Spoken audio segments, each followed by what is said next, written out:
Pat Mayo Experience.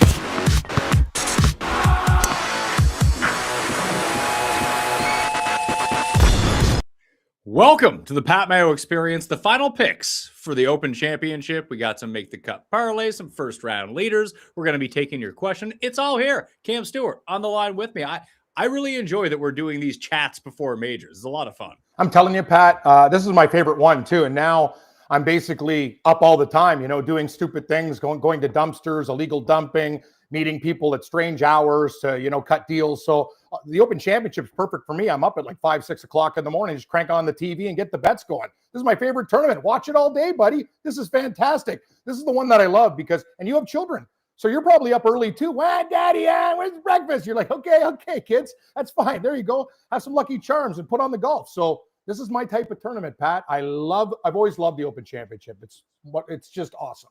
I love it too. I think you hit on it that I have my alarm set for 4 Eastern in the morning. I'm going to get up. I'm somehow going to get up before the baby. And then I'll have the baby up and be like, that's Darren Clark. That Darren Clark guy. He's won here before. He's smoking cigarettes on the course. It's fine. Don't worry about it. Oh, hey, Darren Clark. I was watching last week on the senior tour, and him and the mechanic. What a team, Pat. I'm watching, like, Clark's got a stogie going, mechanic's doing his thing. I'm like, Miguel Angel Jimenez and Darren Clark could be the oldest two guys. Like, if we ever make it like that, I want to live like those guys, man. Fast cars, cigars, cognac. Let's party. You don't want to live like 69-year-old Bernhard Langer, who seems to be exactly the same as he was 20 years ago, just for leathery. Yeah, what is he, like Benjamin Button? The guy looks like he's getting younger as he's getting older.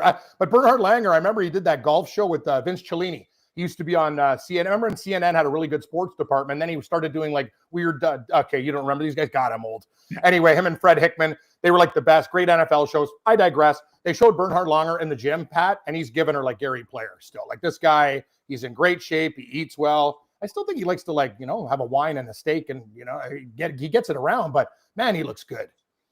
He never hit the ball far. I feel like those are the guys you want for longevity on the senior tour. Like, Matt Kuchar is almost there. He is going to be awesome on the senior tour. Pat, you couldn't have said any better. That's what I tell people. No, Fred Couples with the back, but you want a swing easy guy, right? A guy that can just get it around, hit fairways, and do your thing. The courses are so much shorter. Absolutely correct. Like, guys like Tiger Woods, like, he's not even coming back on the PG Tour. Like, you're going to get killed because look at him. Surgery. All those guys who swing it hard, they're done on the senior tour. Look at the guys who are successful. Nice and easy, like butter, Pat. Great call. So the bets for the Open Championship. Here's what I'm rolling with. I got the winner, Matt Fitzpatrick, 20-1. That's down to 16 in some spots, 15 in others. But if you go and hit the description right now and you're in Canada, outside of Ontario, Coolbet will honor my 20-1 under the PME exclusives tab. If you go down to the PME weekly boost, and then boom, Matt Fitzpatrick still sitting there, Cam, at 20-1. I like Matt Fitzpatrick. I wish we got even a little bit more. And he was in the mix last week. Pat, you've talked about his success, his brother too, when winning the Zurich. And the bottom line is Matt Fitzpatrick is going to be on page 1 on the leaderboard. Can he close the deal? He's one of the best golfers in the world now. And the one thing is, this is the perfect type of tournament for him. Can he get that putter rolling? I can tell you one thing, his approach game is going to be fine. And he hits that low stinger, Tiger Woods style, which is perfect for a course like Royal Birkdale. You got to keep it in play. Perfect off the tee here. I don't think we're going to see that many drivers. I mean, that's my guess. Maybe we'll see everyone hit driver, but if everyone's saying 3 irons are rolling out to 300 yards, like, the best long iron players might be the look. Yeah, no, you're absolutely right. They talk about it, but some holes into the window, buddy, you're going to have to whip out the big stick. But I think everybody's going to be flawed because the winds, when they come up at you that way, it's going to be really hard. But you're right. A lot of them playing with the wind, you're going to be smoking balls, a lot of irons, and you just look for guys who are great iron players. And Matt Fitzpatrick, he fits the bill. And also, Pat, you talked about it. This guy keeps it in play, and that's what you need to do. You can't be all over the place. So Fitzpatrick, 20-1. Coolbet still has the 20 lingering out there under the PME boost. If you want it, Bobby Mack and Victor Hovland, 40-1. Patrick Reed was the last add to the card at 50-1. JJ Spawn at 80-1 with 5 places. And then our guy, Gary Woodland, 200-1, 8 places. Always been a fan of Gary Woodland. Crazy story if you guys don't know with the brain. And I always cheer for Gary Woodland. He seems like a really good guy. And I remember watching his profile with Faraday, and great basketball player, great human being. And Pat, the guy, like, he suffers from PTSD and he had to get his game back. But I'll tell you one thing about Gary Woodland. He's a grinder, and that's a really good price for him. And you talk about it. The guy, he's a very, very good iron player. Gary Woodland's good. Is that putter going to get hot? We'll see. But I think JJ Spawn's a sneaky pick by you.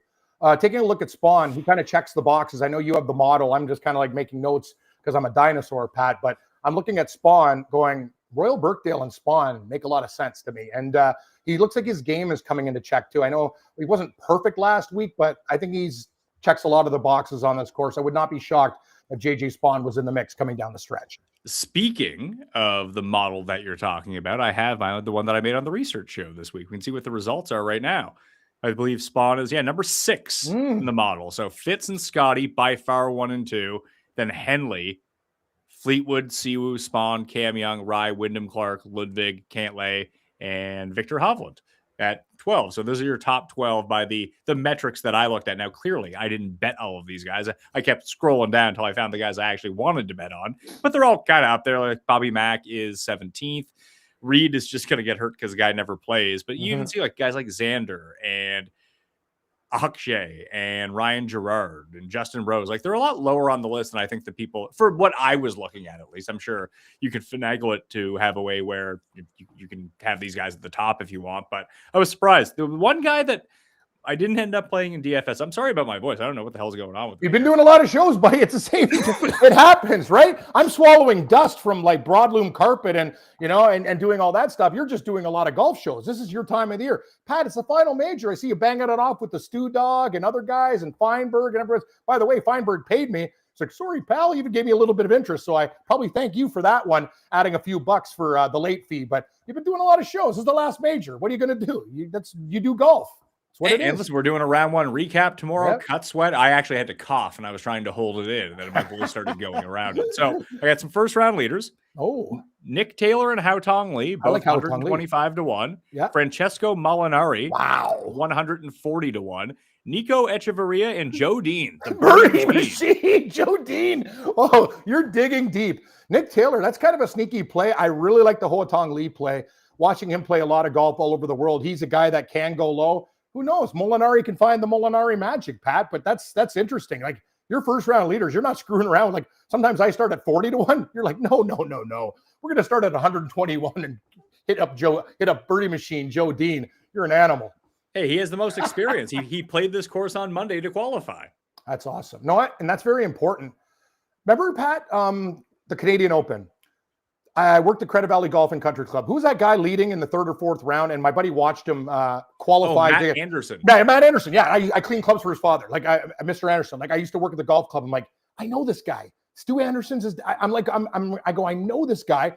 And my buddy watched him qualify, and he's like, he duck hooked one off the first hole and took like a triple. Then he went birdie, birdie, birdie, birdie. And they followed him all around. So they played at Lambton Golf and Country Club, living in Toronto. So it's good. A lot of those guys who play in the qualifiers, Pat, it's actually an interesting note that people don't really pay attention to. I kind of like those guys because they're in rhythm, right? Like you can come out there and go, okay, I'm not afraid of this course. I'm playing it. That's the thing. Those guys can be sneaky. Well, I've wasted some money on Joe Dean on the DP World Tour of my life. I waste money on everybody. I just need him to have the one good round. I don't need him even maybe. I think he might actually be in the make the cut part. Let's bring up the make the cut parlay. It's a big part of the show. It's in the newsletter. If you want to go, great newsletter, by the way, Pat. I read it and I'm like, wow, this is extensive. Great job. So, sorry, I forgot about my Punta Cana bets. Corrales, Ben James. I bet him at 55 to 1. Kevin Roy, good pick. I put that out on X on Monday. He's now 25 to 1. So I probably wouldn't bet it at the 25 to 1. The 55, I was all over. Kevin Roy was top 10 in Scotland last week, and now he's 65 to 1. So what do you think is better? Honestly, because I love your last 3 picks. I'm going to tell you, Kevin Roy's top 10 in Scotland. For people don't know, and Pat knows because we love golf, Aaron Wise, the pride of Oregon Duck Country. This guy's getting his game back together. He played well last week, and Ben Martin seems to be an interesting golfer this course. I'm going to tell you, James, but I like Roy at 65, Wise at 75, and Ben Martin would all be guys I'd look at, Pat. I really like those picks. I think those are good. So, Roy 65, Wise 75. I think he's even has an 85. I assume the number would go down. It didn't. And Ben Martin's like you said, Mr. Punta Cana. He has 5 top 10s here. Yeah, he's amazing. Like I'm telling people too, you got to watch out for these guys. Like Kevin Roy's a good golfer in a weekend field. So I think he's a very dangerous guy. And Aaron Wise at one point was a very solid golfer. And you talk about it. Some guys are horses for courses, and Martin eats up Punta Cana. So I think you're getting great numbers on guys that could be in contention. So if you want to ask a question, dump it in the chat. You need to be subbed to Mayo Media Network. So do this. Here is the to make the cut parlay, Cam. It's only 7 guys. Look at these guys. Yeah, you're an animal. Hao Tong Lee, Casey Jarvis, Nick Taylor, Nico Echeverria, Francesco Molinari, Matt Baldwin, and Dan Brown. $100 pays $13,000. Wow, I could really use $13,000 right now. Who couldn't, Cam? No, I'm going to be honest with you. Like, that's the number I was looking at to go, okay, laminate, carpet, more supplies, smash it out. Maybe, you know, if I decide to break down a wall and do something more because I'm getting sick and fucking tired of this this build, Pat. I'm ready to kill I can't wait to get back to broadcasting again because I am just done with this shit. What do you think? Ryan Gerard, that's my girl. That's Lisa's new boyfriend, Ryan Gerard. He makes more money than me, and yeah, he's quite successul. I like this DFS lineup. You're looking. Lucas Herbert might be an interesting first round leader pick. It kind of caught my eye. Could be. So I played this is another to make the cut. This one's only 22-1, but I have the link in the newsletter. That's down in the description if you want to hit it. And you can just click on it and tail it on Underdog because Underdog has to make and miss the cut. It's Matt Jordan, Molinari, Ryan Gerard, Casey Jarvis, Lucas Herbert, and Nico. And that will get you 22-1 if that's the only option that you have. Underdog is also offering these props as well. Took a look at the weather. Looks great. Easy. I wish I was playing in England this week. Me too. They're talking like no crazy winds, benign conditions. This is going to be really easy, Pat. So I know you do sometimes those bets, like what's the number going to be? Some of these guys are going to go really low. Oh, like, I don't know. I think it's so baked out that it's going to keep it in check. Like I can see him. I bet you minus 11 get you a win. Really? I was thinking more like 15, 16, but 11. Okay, interesting. That's so you're right. So it's not going to be tough, but you're saying these greens are just going to be absolutely eaten. Guys are going to be putting off greens because it's so dry. Like I know right now we're having fire season here. I don't know what it is in England, but yeah, it seems to be dry all around the world. And if those big greens are baked, that's big problems. Yeah, it's not so much that. It's the holding the fairways. Like if you can't hold the fairway, you're in the shit immediately. And where they're so baked out that's why guys are going to not be hitting driver a ton, in my mind, that they're not going to be able to control the spin of the driver. They'll hit it too far for the driver and run the fairways out. You just, unless someone like Bryson's like, you know what, just let me drive it 400 yards and I'll like lob it onto the green from the fescue. Maybe you can get away with that. I just don't think it's going to play out that way. Like this was the venue where Tiger didn't hit a wood all week. Wow. Yeah. And I think it's interesting that you say that about DeChambeau. I don't think that's a great strategy because you're going to have to hit it on a rope. So the thing is, he could be in a lot of weird places. I just think you keep it in play, Pat, hit your wedges. And I looked at your picks and I'm thinking, all your guys, McIntyre, solid that way, right? Every guy you have outright has the above average wedge play, like above average, like greens and reg. Spawn is that way. The only question is a lot of the guys on the list are inconsistent putters, and a lot of people on tour are. Tour. Listen, you can be like Cust and take Sam Burns. He's a good putter. I actually do like Sam Burns. Well, you like two of Cust's picks so far. You like Hao Tong and you like Burns. Remember, who was the last time Cust and I had? Did we have a Puig roast? Yeah. Yeah, Puig. He finished like 11th that tournament, man. He did pretty well. Like I'm like, hey, David Puig. I thought it was Puig or Pig, but whatever the hell it is, good on Cust. Is Cust doing well? Like, is his curse getting better or worse or shittier, better, or just the same old shit, just garbage? It's the same old. I actually like his New York Jets wins over total, so I'm screwed there too. Unbelievable. I know you do. He brought because we did that show, the AFC East preview show, and then he listened to it. He's like, "Oh my god, Cam loves the Jets this year." I actually do. I think I can't believe how low their win total is. I don't. Sorry, Pat. Loving the Jets is strong. Betting their win total, I like a lot, but loving the Jets, yeah, we'll see. But that's a problem. If I'm on Cust's side, I'm done. People are loading up questions in the chat, but we do have to take a break before we get to them. So everyone, load them up even more. You got to be a sub, smash the like while you're here, and stay tuned.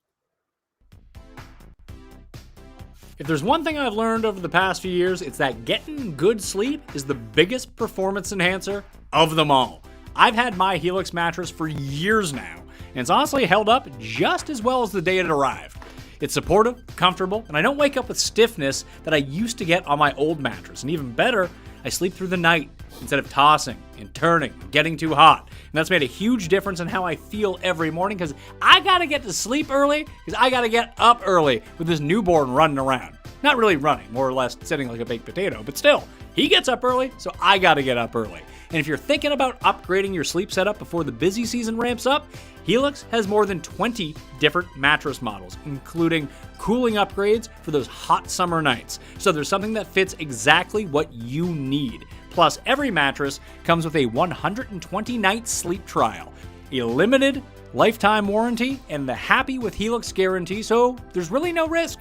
And you can head over to helixsleep.com/mayo to get an extension on the 4th of July sale still. 27% off, and that's exclusive to you at helixsleep.com/mayo. And after you check out, make sure you enter my show name so they know that I sent you. Listen, every year, right around the Masters, I tell myself, this is the year I'm going to become an outdoor person.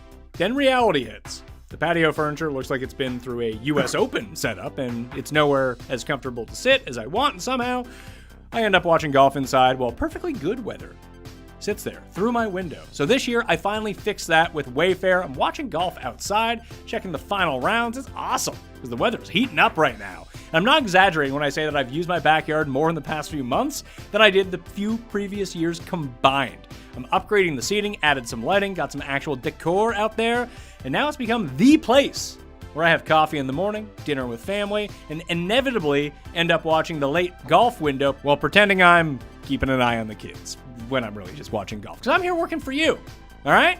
The one thing I tell anyone to buy immediately, an outdoor sectional from WAYFAIR. It's the Scotty Scheffler of patio purchases, but it's not going to let you down on the 72nd hole. It'll be there for you all the way, more like Scotty from the past 2 years. It's expensive enough that you think about it for a while, then once you have it, you realize it was obviously the right decision. And if you've never shopped WAYFAIR before, I tell you to stop making this harder than it needs to be. They got everything.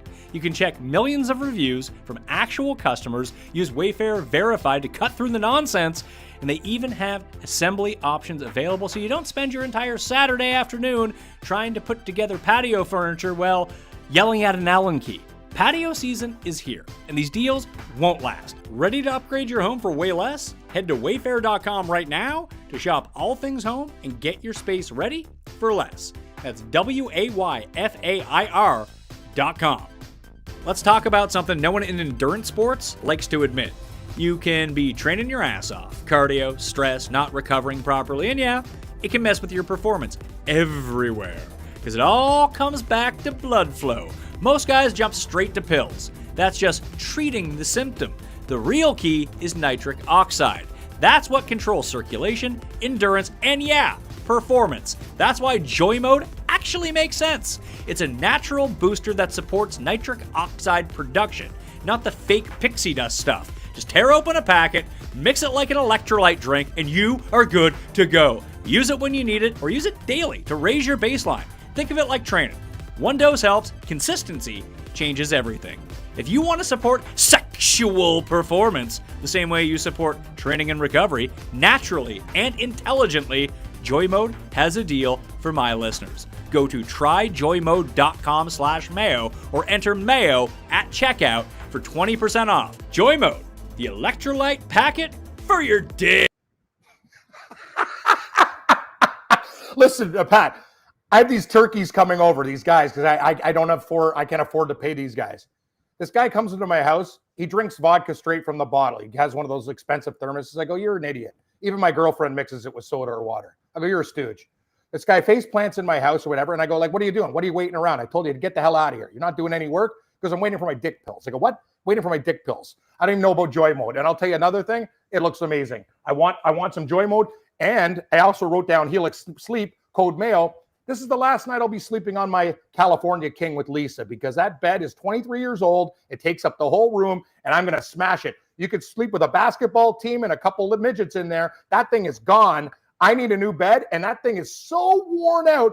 It's like I have a wedge, but like when you sleep and you're talking about like nice firm sleep, mine is the complete fucking opposite. I wake up into a divot. It's like sleeping in a bunker, and I get up there, and instead of a chalk outline for a dead person, it's just me in a bunker, and I could tell where the way I slept. And it's uncomfortable without cooling So I wake up with a sweat outline too. So I'm in line for a new bed, and this Joy Mode sounds like a winner.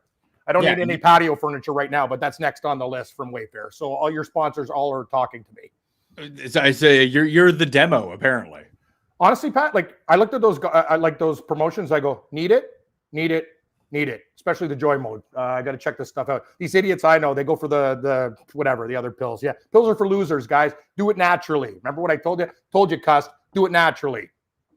I don't know. It's working for Cuss. Like, I got to give him that. He looks great. What, Ozempic? Yeah, it works for everybody. I'm not sure if it has side effects 20 years down the line, but we'll find out. I just prefer walking up hills, painting and sweating my nuts off, ripping out carpet and staples. That's how I lose weight.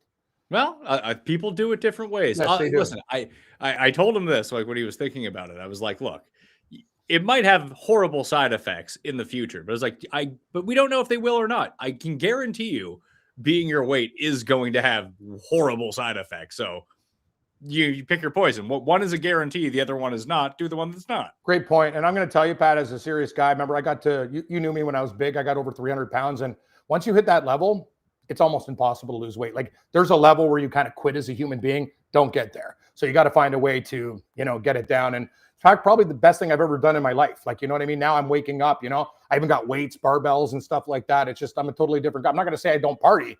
I party, but I also exercise a lot more. Because if you party and don't exercise, you're dead. Yeah. Oh, and if you party too much, then exercise, that might. Oh, then you're really dead. Yes. Depending on how you're partying. Exactly. Yeah. All right. Okay.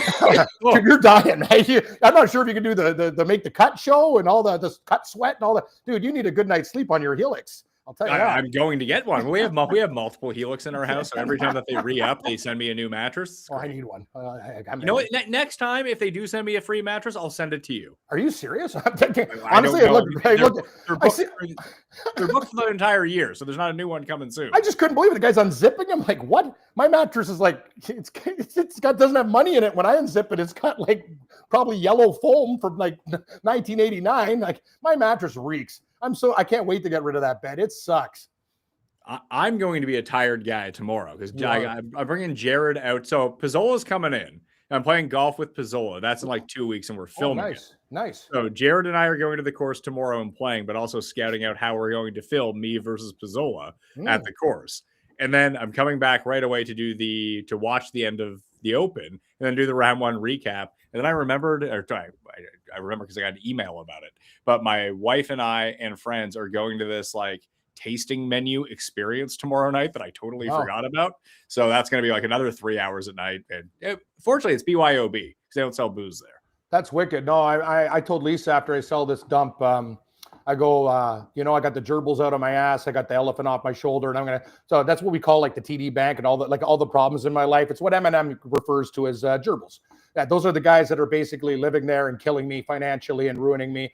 But I'm going to tell you one thing, Pat. I'm going on vacation when this thing is sold. I'm taking Lisa for oysters. I'm probably going to go to a really nice steakhouse and all the things that I haven't done in a long time. Actually, since you took me to in Toronto when you came back, I'm doing because I've had enough of this stuff and I'm going to go absolutely bonkers. And you know what? I can't wait to play golf again and actually go out there and have a beautiful day on the golf course and get wasted. A dream of mine. Well, just talk to Feinberg. He'll have you out. Yeah, I know. He seems to like Rob there. I don't know. Is Jeff afraid of me? Like when I used to work at Credit Valley Golf and Country Club. I think Jeff might notice like I'm pretty bad now. Like I shoot 90s.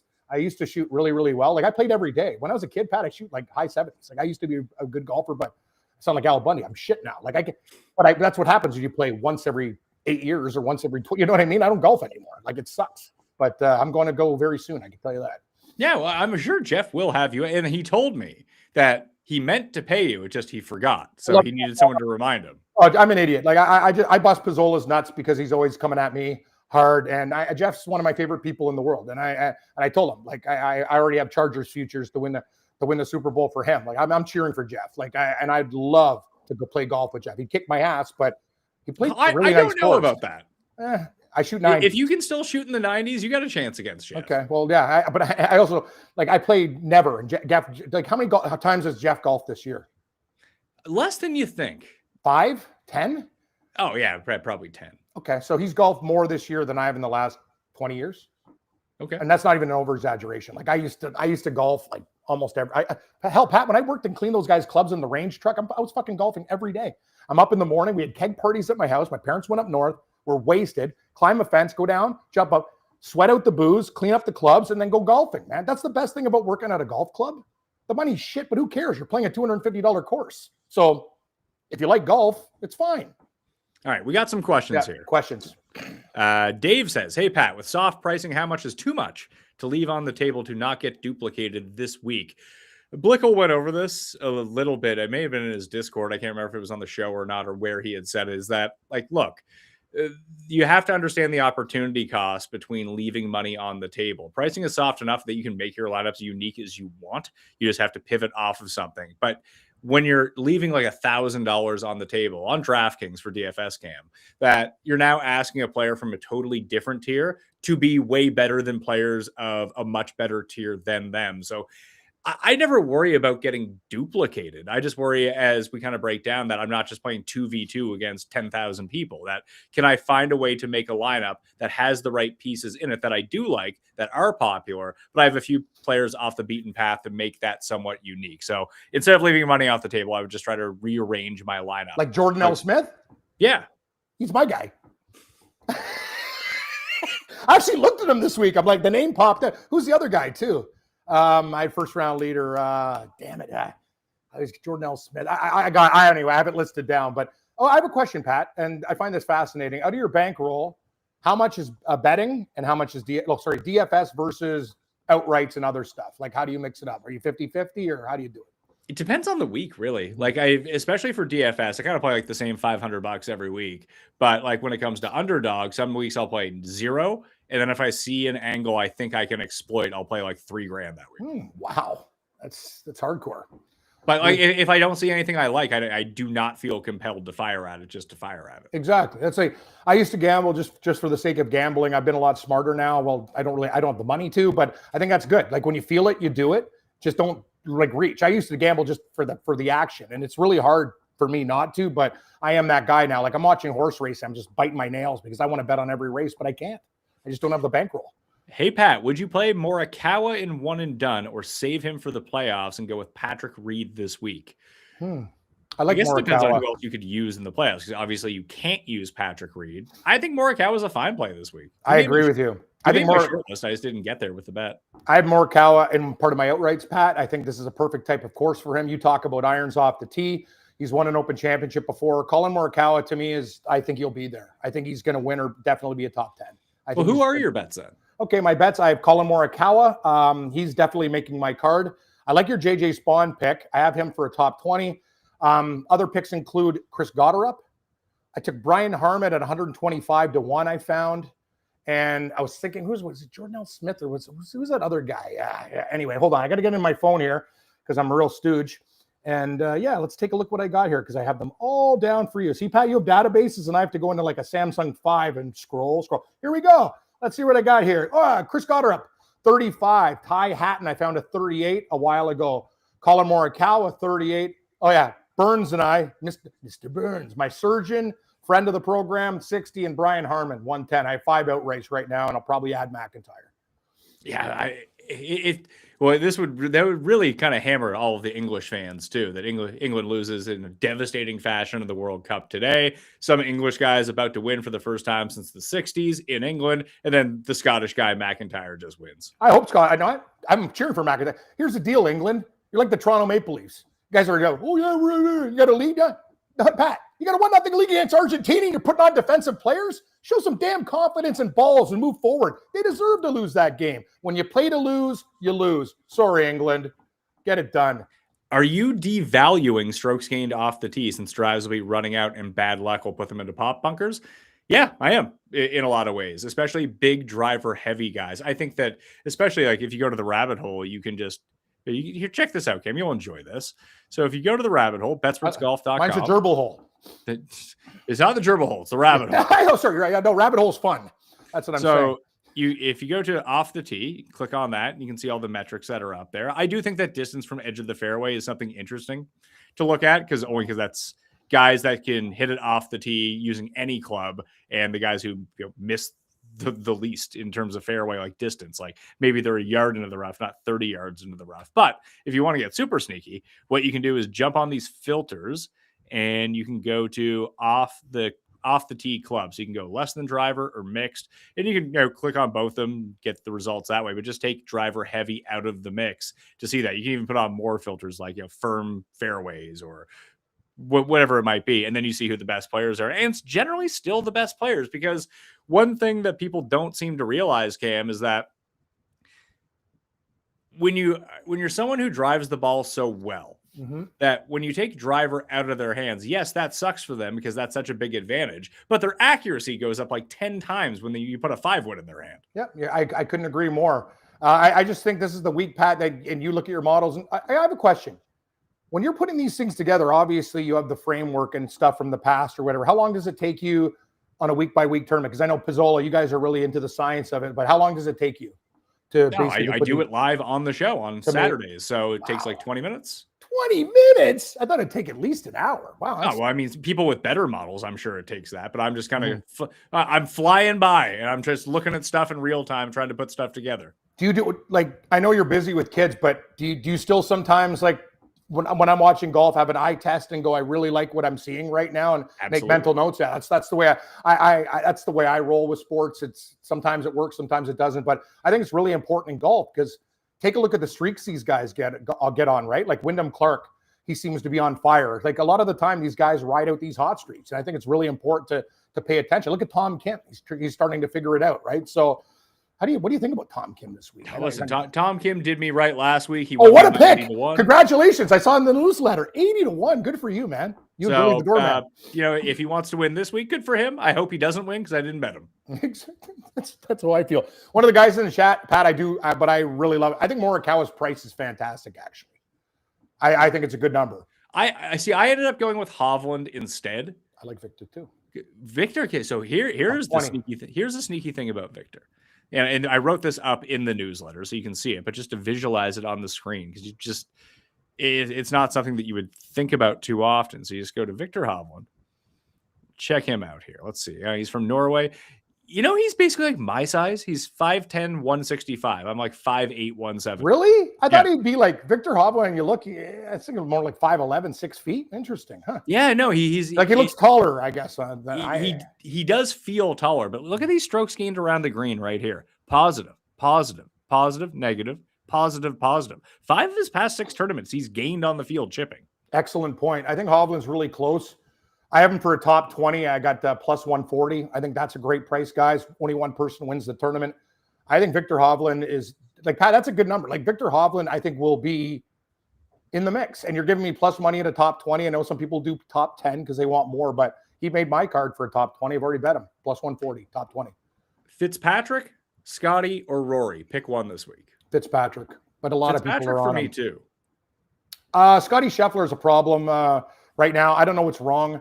The fact that he missed a cut, his numbers are going up. They're still, I think they should be even higher from what we've seen. Like, I'm looking at, the cuts made streak. I'm like, this guy, wow, like, what is happening to Scotty Scheffler? I know his D game, he still gets paychecks, but not making a cut. And as for Rory, I find him too inconsistent.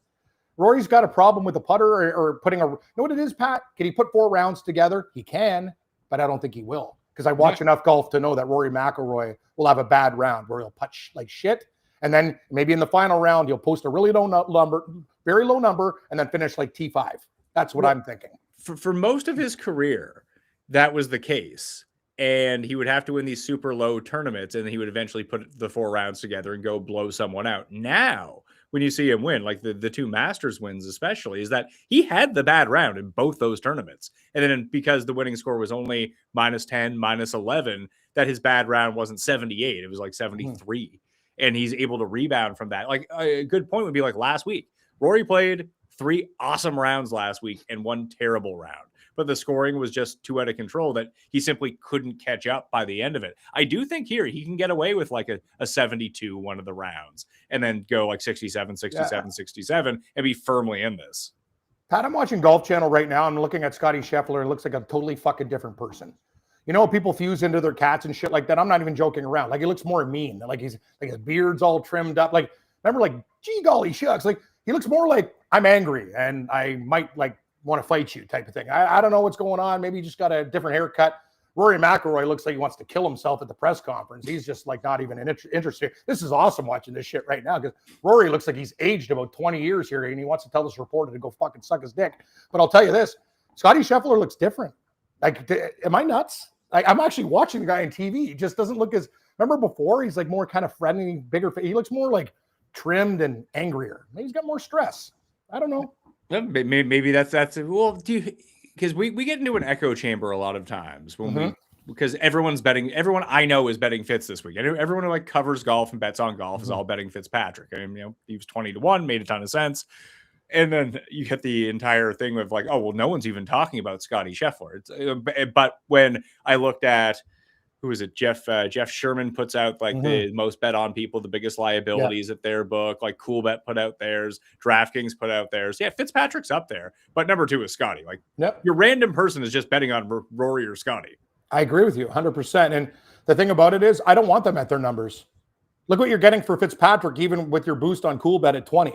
I'd rather Fitzpatrick at 20, a guy that's won multiple times. Scheffler's coming off a miscut and he's not playing great. And Rory to me is too inconsistent. And these guys are both under 10-1. I'll take Fitzpatrick, please. Antoine says, I lost all my money betting on David Puig outrights. I'm now typing this on public library Wi-Fi. Just bet him top 20, the Puig Rose. He's not going to win the tournament, but maybe he'll be there. Like, 11th is good for Puig, don't you think, Pat? I mean, he's supposed to be better than that. Really? Yeah, he's supposed to be awesome. He's supposed to be like Ludwig. Come on. Golf's hard, man. There's a lot of guys that are supposed to be like Ludwig. And look at him. Sometimes he can't close events. You've watched him, Pat. He very rarely closes. Yes, that's the saying. It's very difficult. Like there's so many good golfers out there now. Like there's a million. Look at Gordon Sargent. Like when this guy came out, he was like the next thing coming, right? Like it's well, difficult. you say that because you remember he had a really good putting master. Him and Sam Bennett. It was just like, man, who are these guys? And then just they had a good tournament. That was it. Yeah, no, Blaze Brown, I think he's going to be good, but there's a lot of good players. Like that's the whole thing. Like golf is golf. I watch every tournament. I watch a lot of LPGA golf, and I'm watching like good. Yes. I had Brooke this week at 55-1. Oh my God, that was she's been playing great. Her sister, remember, because her sister was pregnant too, and she's like, "Hey, thanks, sis," and stuff like that. I was like, "Yeah, you know the old baby vibe you talk about for people," and I was like, "Man, she played so well." Oh, Mal, Pat, that's a really good pick. That's a really good pick. Lost. Yeah, okay. So you wish you had her top 5 or I wish I had the girl who won. But was it Ryu? The girl what she shot? She shot 60? Did you see her? Oh my God, she almost shot a 58. She missed a couple putts. Craziness. Women's golf's the best though, because I'm telling you, I look at that leaderboard and like, okay, let's put it this way. In a men's tournament, you get that Tom Kim at 80. Like I could tell you in the women's event, I can give you kind of the same people that are definitely going to be top 10 every week. Would you not agree?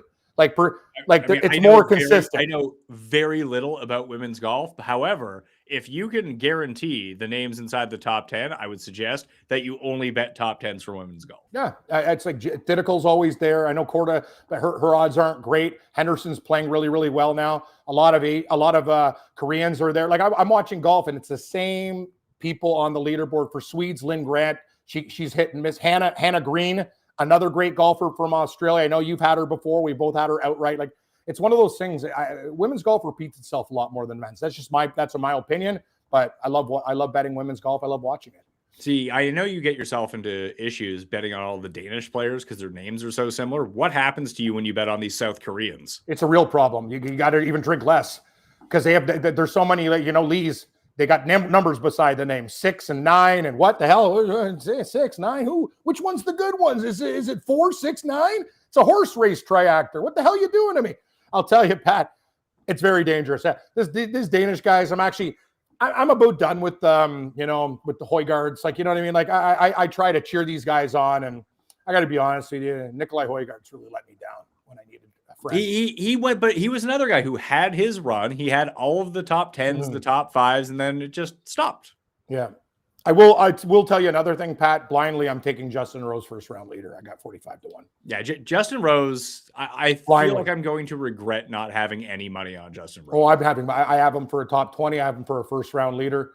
I'm going to look for him in another matchup. I think Justin Rose will play really well this week. I think I actually, I think, you know what? I was talking to Lisa about that too, because she's putting down her list, and I go, how do you feel about Rose? And she just randomly puts out guys, and she says, I think Rose is going to contend. I go, I do too. Yeah, I think he's been T11 or better at every major this year. Pat, I'm telling you though, like out of the gate, I know you like those 100 to 1s, 40, 45 to 1 Justin Rose first round leader. I'm fine with that. I think he just loves coming out of the gate hot. He's a horse that gets out there and bam, nice and early. I actually, you know what? I love what you said. I think he can win. I really do. Like, think about this course. You talk about irons. And so you don't have to be some monster here. Justin Rose has the game and the knowledge to understand, let's not get into danger. Let's play our game. And he's very, very calm. And he can putt. Like, you know what I mean? It's one of those situations where I think Justin Rose is a really kind of decent play. I think he'll do well. Laz says Fred Hickman and Nick Charles were the best. Thank you. For all you old geezers out there, Charles, Hickman, and remember they had, who's the other guy, the blonde guy? Oh, yeah, I know. He's like, he's a maniac. He did the San Diego Padres game too. Earl Van something. Oh, Pat, I'm telling you, the CNN sports team, they were maniacs. And Bob Meyer, tell you something about Eric Dickerson, those swinging dicks at SMU. Like, you know what I mean? He went to the Score when I was working there. Meyer, remember him? I met this guy. I'm like, man, what a wild man. He's telling stories about like SMU football. It's just, I was loving it. Anyway, I'm an old geezer, but I'll tell you guys, CNN Sports. Anyway, what am I talking about? It's not even on the air anymore. Let's talk golf. What are your thoughts on Russell? What are your thoughts on Russell Henley? Henley's like Rose to me, that I can see him doing really well. I just couldn't get there with him. You know what it is, Pat? A lot of people, you know, in your model, I looked at him like, wow, Henley's really high on Pat's model, and you know, he should be, but I can't bet everybody. To me, I kind of looked at Henley like Morikawa, and I feel much better about Morikawa than Henley. I did not bet Russell Henley at all. No top 10s, no top 20s. I didn't bet him. Now that Cuss isn't there to interrupt, can we get the story about when you lived in New York City? My entire point was I couldn't imagine how fired up, like just being in New York City and those vibes were during the Knicks run to the finals. I was telling them before Cuss kept interrupting me every 2 seconds to guess players on the Knicks team from that year for no reason, that when they made the second round in 2013 with Melo and those guys, they lost to Roy Hibbert and the Pacers. Like it was unlike anything I had ever experienced living in a city before. People were just fired up about the Knicks. Everyone. It was awesome. You're right, Pat. The thing about New York is, Knick fan, it's different. Like there's a vibe here. There's a vibe in New York when they win. They go absolutely bananas. Like I'm not talking like it's like, I guess in hockey, if the Leafs were ever to win, which they never are, but the Knicks actually won. And I'll tell you, Clyde Frazier, my guy, Mr. Graybeard approaches Miss Hottie, rejected. He should have used just for men, brushing color gel. His steakhouse is amazing. The guy's got basketball hoops in a steakhouse, for God's sake. New York is a different story. And I'll tell you, you're right. Pat, the Knicks, it's different. Like, you know what I mean? Like, you know, cities in sports, you're there. Morenz even told me too. He goes, it's kind of like a religion. It's almost like a cult. The way they talk about the Knicks is very, very, it's next level shit.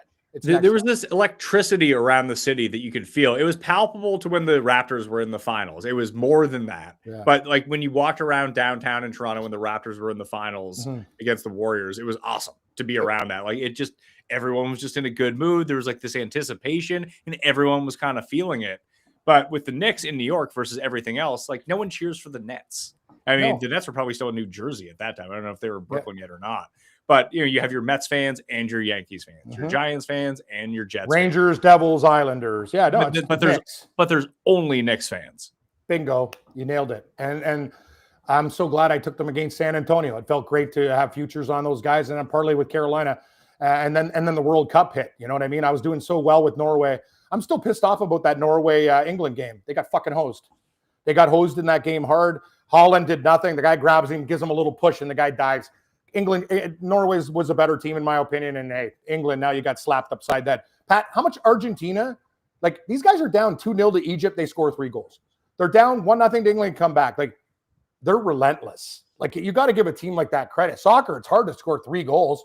And they do it late. Like, that's the whole thing. I don't know. Argentina, Spain. Just tell me who Cuss betting on, and I'll bet the opposite. I can't pick a side. Well, Cuss guaranteed a France-England final 2 days ago. Both lost. And as someone pointed out, he just said that England would play France. And technically he's right because they're going to be playing for third place. Exactly. Consolation game. Excellent. Yeah, so he'll try to take credit for that in a weird roundabout way. Blickle gave out Matt Wallace as a ladder on leverage lane. Do you like that bet? I don't, but that's me. Nah, Wallace, he's a guy, I don't know. Listen, I would bet him if he was playing in Punta Cana this week. Yes, good call. But you already have Ben Martin, Aaron Wise, and Kevin, don't call me Patrick Roy. Oh, yeah, Sexy Roy. Roy. He's not your Roy toy, man. Right. But Aaron Wise is a classic example of when you mentioned like stats versus watching. Like I watch him at the John Deere. He was really good. Exactly. And then last week to watch him as I watched my Glover bet go down in flames. Like, hey, there's Aaron Wise. He's playing pretty well. That, as you mentioned, he's someone who had a ton of talent. He won on tour, and then whatever problems that he had to go deal with. It seems like he's out the other side. He's got some hottie on the bag with him now. It's great. It is great. And this is the thing about golf in comparison to other sports. You could lose it.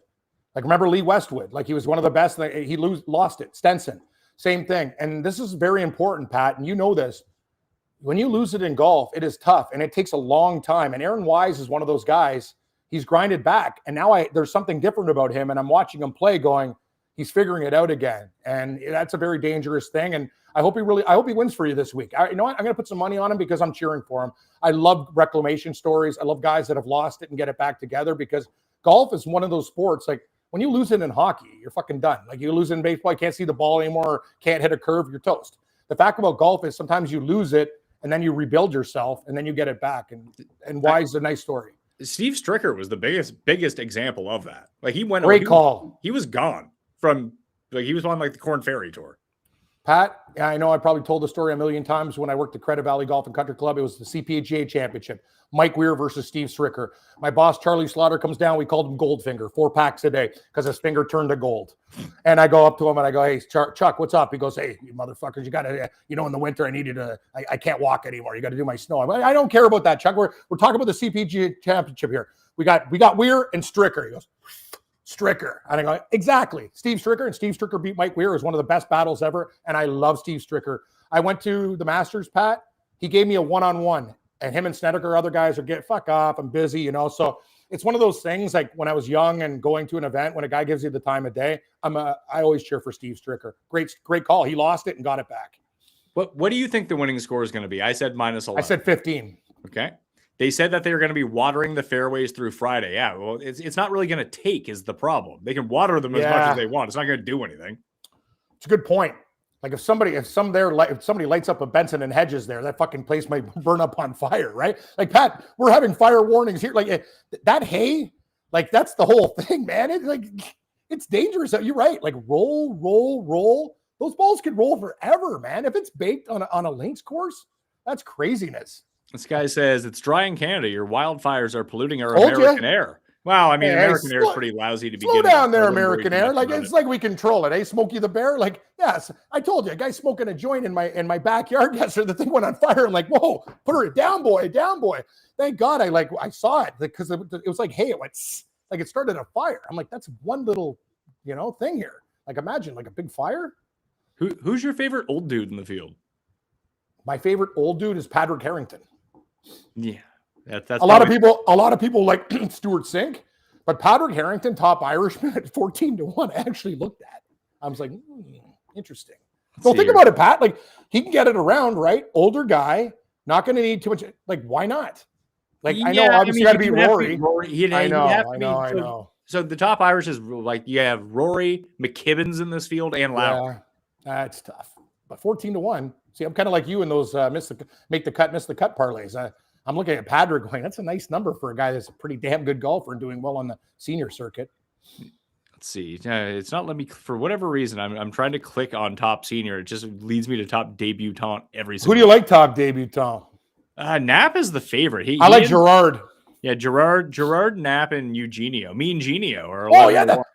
Chewbacca? That guy's an animal. Did you see the size of that guy? Oh, yeah. I'm watching with my buddy. I go, who is this? Andre the Giant? The guy's got meat hooks. He's got an Oklahoma State jersey, just sweating like me when I was fat. Pat, that guy is a monster. Do you think he talks like Andre the Giant? Chewbacca.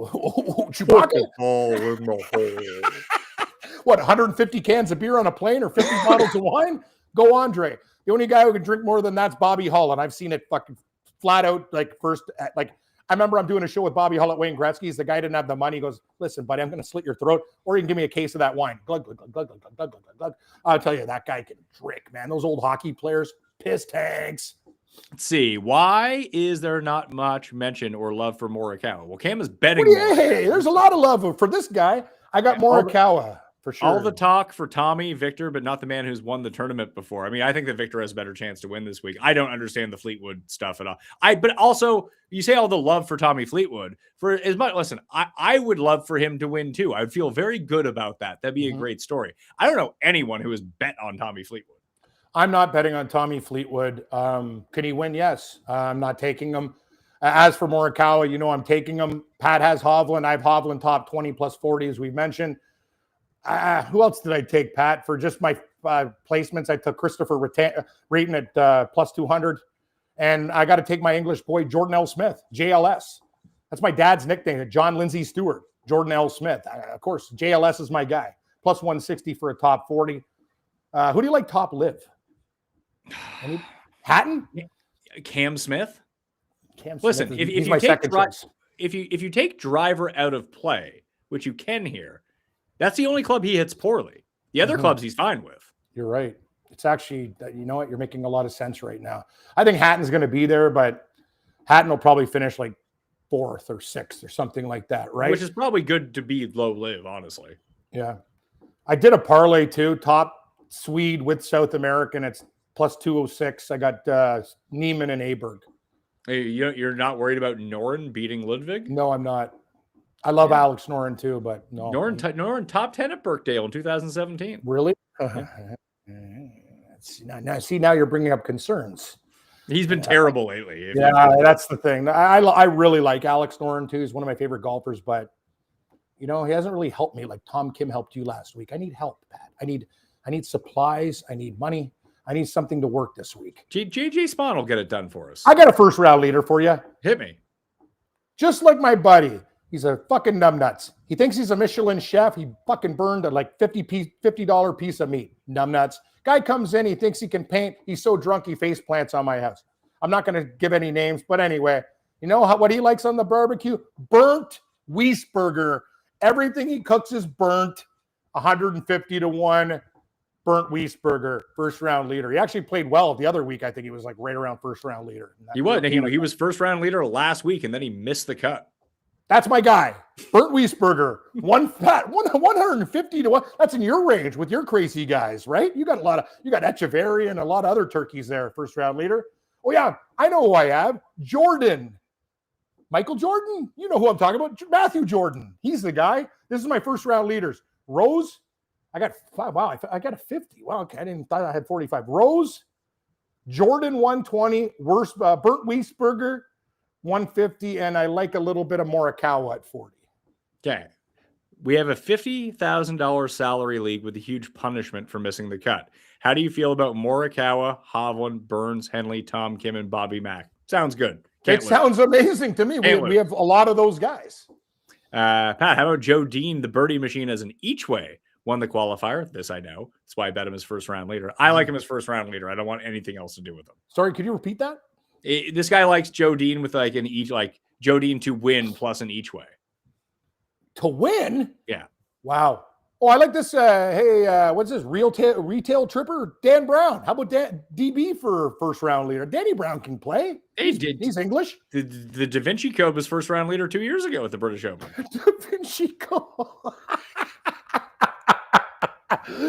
Dan Brown. No, what? I almost have to bet him now. See, this is the problem with golf, Pat. Every time I mention a guy, and my buddy came over here and I got him hooked on golf betting. In every guy you mention, you're like, oh yeah, I like it. And I don't know how you stay. For people that bet golf, how do you do it? Because you can't bet on everybody, but there's so many guys. Like another sporting event, you're like, I'm just taking this team plus the points. I'm taking them on the money line. Do it. Golf drives me nuts. I love it so much. No one wins betting on golf. That's the fun little secret to golf. Unless you get Tom Kim at 80-1. Sure, but that made up for 8 losing weeks in a row. It's not like I'm up a ton of money. I'm just not down a ton of money anymore. Correct. The bottom line is this. One guy wins the tournament, so you have to find other ways to get things done, to make money. it can be very profitable if you get like hot for a few weeks. My entire year was paid for between Smotherman first round leader at Honda, and then Nico winning that week, and Smotherman cashing the second place, and then Chandler Blanchet being first round leader 4 days later. I love Smotherman. Asphyxiation, murder, Dateline, Smotherman. That's the guy. Like he's coming in there with the bag over your head. Watch out, everybody. But he's a good first round leader of what you talked about. He was just hot early in the year. And he was great, and then it stopped, and he's terrible now. Exactly. That's the whole thing. And there's certain guys you have to worry about right now, like the Wyndham Clarks of the world. The guy's playing really good golf. So I'd be scared. Showdown stack. Don't care about Showdown. Do you think Tommy can get squeezed due to the can't win narrative and being right above Matt Fitzpatrick? Maybe, but people like playing Tommy. This is the one thing about Tommy Fleetwood. Every time that you think that people aren't going to play him in DFS, that he just ends up being like the 4th highest owned guy. Where's the ownership projections? Tommy Fleetwood, 28%. That's actually higher than Matt Fitzpatrick. Wow. I don't know if I agree with that, but they're going to be close. I'm surprised Schauffele is at 16% because I have not. And, we always say, I haven't heard about that guy. I know I really haven't here. Like, I'm watching the Golf Network 24/7, 360. Like, people aren't talking about Xander Schauffele, even though he's like, how many top 20s in majors does he have straight? There's a million. Like, he's always top 20. Wait, even to look at his odds, they've dropped to 28-1. I know. Like, no one's betting him. He's a good golfer. Like, he's really Pat. He's, in my opinion, that top 20 stuff. Like, that's the way I roll with Schauffele. I know it's only going to be plus a little bit, but whatever. Let's see. Thank you for your time, Pat. What is it about Spawn that hooked you this week? Well, I did write this up and did an entire research show on why I like these guys. This is more of like a quick back and forth, but he plays well at hard to drive courses, and it's his ball striking, his driving, and his approach are amazing. It's just he sucks at chipping and he sucks at putting, except for the weeks he doesn't, and he wins tournaments. Exactly. That's what you saw at the U.S. Open. Spawn hit everything, and I wouldn't bet on JJ Spawn to make the cut at minus 250. I agree. I'd rather bet on him to win. Great point. He's an all or nothing type of guy, but he has been playing pretty well. Like I like Spawn. I think he gets a good pick. Pat, what do you feel about Thigala as the last man in, struggling to land on a guy under 6,300? That's not for me. Thigala's not for me. I'm not on Thigala. No, there's only so many guys I could take. No, pass. Let's see. He's just trying to find someone from down here low. Like if you had to go low in this tournament, in the DraftKings pricing, like Nick Taylor's $5,900. I like Nick Taylor. Bud Culley is $6,000. I love Bud Culley. JT Poston is $6,100. Hao Tong is $62. See, that's good. What about Hao Tong at 62? Why not? Yeah. What about the Rosenbag? Did you have? I like Thigala. Didn't you have Rosner? Yeah, you can miss me with Rosner. Rosenbag, yeah, he's anyway. I take Hoa-Tong Lee if you're looking at Rose or Minwoo. I think that's an easy Rose. Rose. How do you feel about Hideki? I don't feel. I'm not touching Hideki with the 10-foot pole. No, make the cut parlays like the Masters. I mean, besides the two that I gave out, no, only those two. Only those two. No, what I love, Pat, how you insult the listenership and viewership. It's fun. No, I'm like that now too. Like with people in my life, I'm like, you know what? Fuck, dude, you didn't help me by the house. Fuck you. We're done. Like, you know what I mean? You want something from me? You used to come over and drink my booze. Get the hell out of my house. Unless you bring something. Yeah. Some people get very upset about it. It's usually the people who ask the stupid fucking questions get stupid fucking answers. But the 99.9% of other people listening really enjoy when you roast the other people. I'll tell you a thing. I got a friend who comes over and does absolutely jack shit. He comes over with beautiful chessboard, beautiful weighted chess pieces. Him and my other idiot friends, they play chess while we're doing work. And I tell them, you can come over and play chess. But if you don't bring me fucking beer and other things, you're not in welcome. That's the whole thing. You better bring something to the table. If I'm hosting and you're in my backyard doing jack shit and you're rich and you're not helping me lift paint or do anything, you better bring beer for me, or you're not welcome in my backyard. My neighbors already hate me. We got tunes cranked every day. These guys are out there hammering joints. Enough is enough. I have to leave the neighborhood now. You know, you can't come over. Pat, that's the first rule. If I'm invited to the Mayos and I know you have children and I will behave, but I'll bring a couple bottles of wine, a case of beer. If anybody comes to your house empty-handed, they're not real people. They're scumbags. Just remember that. Scumbags. No, honestly, like if a friend has a party, especially with food involved, like a charcuterie tray, a dinner, or anything like that, if you don't come in with a housewarming gift, you need help. Like, get it together. Anyway, you did give make and miss the cut parlays right off the top of the show. Yeah, not the week to get off the Hoygards, Cam. That's what. Stop! Come on, Crazy Dave. These Danes are killing me. These Danish turkeys. Is it Neargard, Peterson, Norgard, our Hoygaard? And I love how they do the O with the X in the middle too. It's actually I love Denmark. I'm in my Carlsberg years, but these guys are doing nothing for me. Like, they're not making me money. I just donate with the Hoygards. Like, that's my Achilles heel. I love those guys. Any faith in Brooks for a top 20 or a top 10? You're looking good, Cam. Is what Anthony. Thanks. I'm trying. Yeah, I know I've lost a lot of weight, but there's still work to be done. But no, I don't want Brooks Koepka this week, even though I don't know how you feel about him, Pat. Yeah, I don't. Like, you can't have it. Like, there's 156 that's guys what in the field. Some guys are just gonna be like, they just wash right over you. I'm done. I'm done. Like, like, what do you want? Like, I have outrights. I have a couple matchups. Maybe I'll go to the international market. Do you have any like top Canadian top? See, you're not even playing those markets. They're pretty tough, some of them too. Like the Australasia market, you got to understand. Some guys, you think they're from a country, but Min Woo Lee is actually Australian. Yeah. Laz says that Morency had a good story about Brian Burke. Oh yeah. I know that story. I've heard Morency tell the story all the time. It's basically like a story like that. So him and his buddy are on the boat. They're partying with Brian Burke, just crushing beers, like cases of beer. Guys, I'm drinking a lot. Brian, hey guys, time to saddle up. Time to go drinking. He's like, but Brian, we've already had 48 beers. He goes, beer. That's not drinking. That's true, actually, because guys are in Alcoholics Anonymous when they fall. Like, beer is like water. It's not even, to me, like, really, like, if you're drinking Coors Light, like, I know a guy that drinks like 15 Coors Lights a day. He falls asleep. He's got kids. He doesn't get into the Stoli. He doesn't get into the brown liquors. He doesn't get into.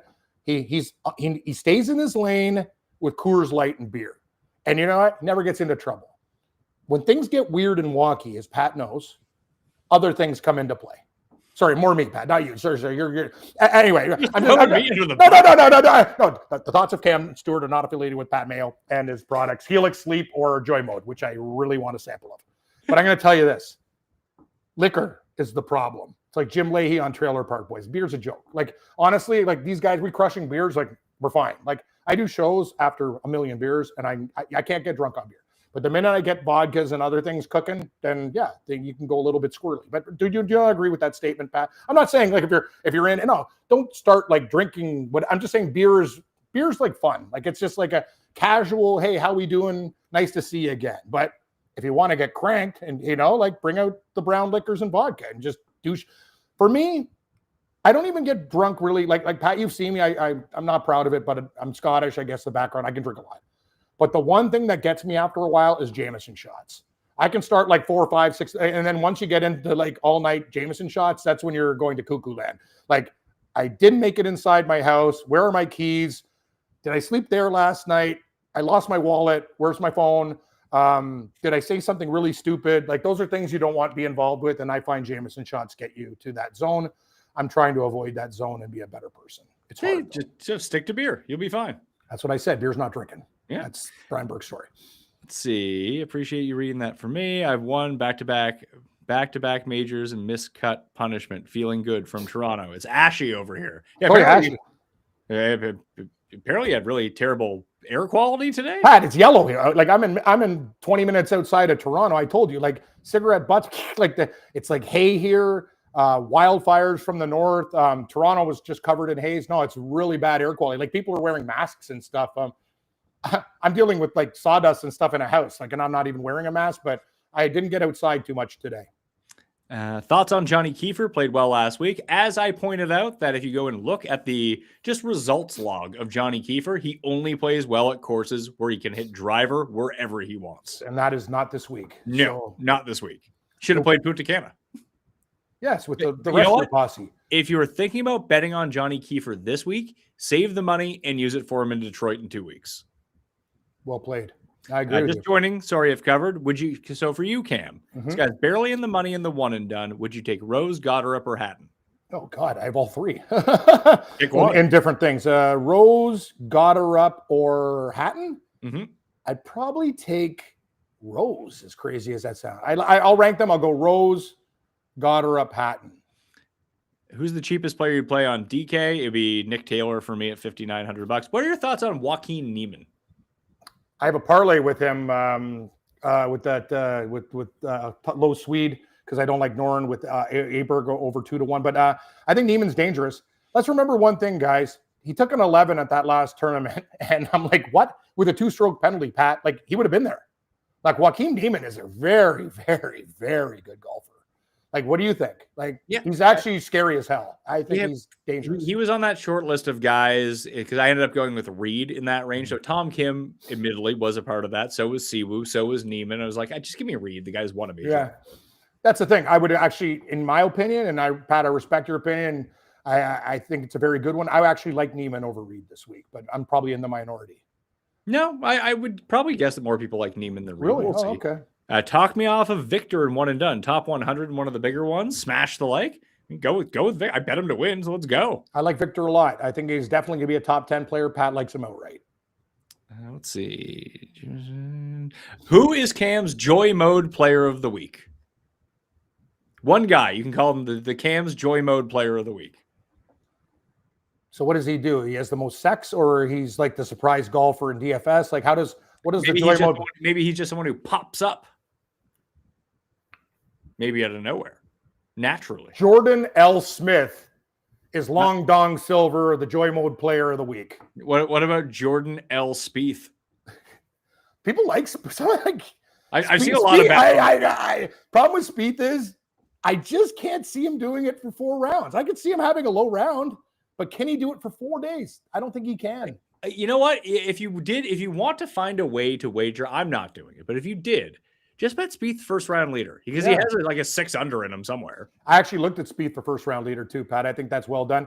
Matthew Jordan, like Jordan for Joy Drop, or sorry, for Joy Mode, Joy Drop. Aren't they like a 90s band with that hot lead singer? Anyways, my brain's mush. Matthew Jordan and Jordan L. Smith, 2 Brits. And if you want a third for a threesome, Dan Brown. Gerbil time. You're not a big Matthew Southgate guy? I love Matthew Southgate.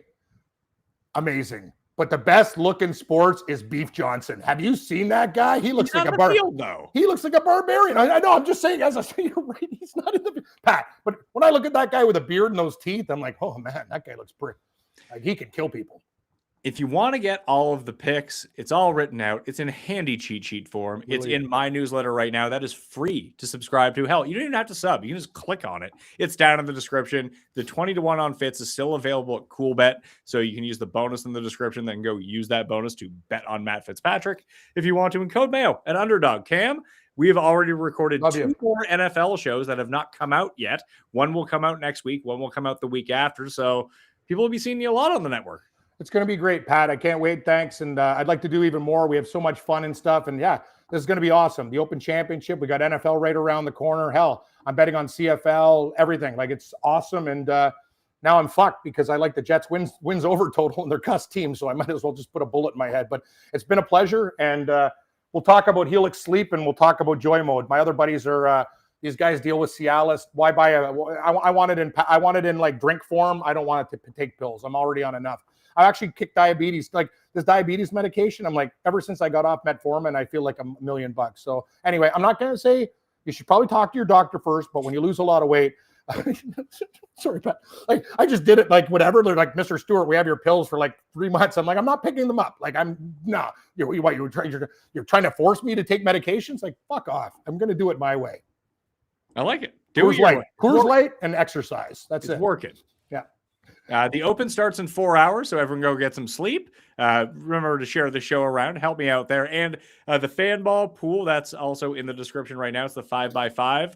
If you guys are just kicking around, it's $20 to play, $1,500 to first. It would be mean a lot if you could fill that up for me because I can't max it out every single time. So someone else has to go join that. It'll take you like 5 seconds to make picks. It's a contest that has my name on it, so it'd be good for me if it could fill. All right, so help me out there. All right, I'm Pat Mayo. Thanks for watching.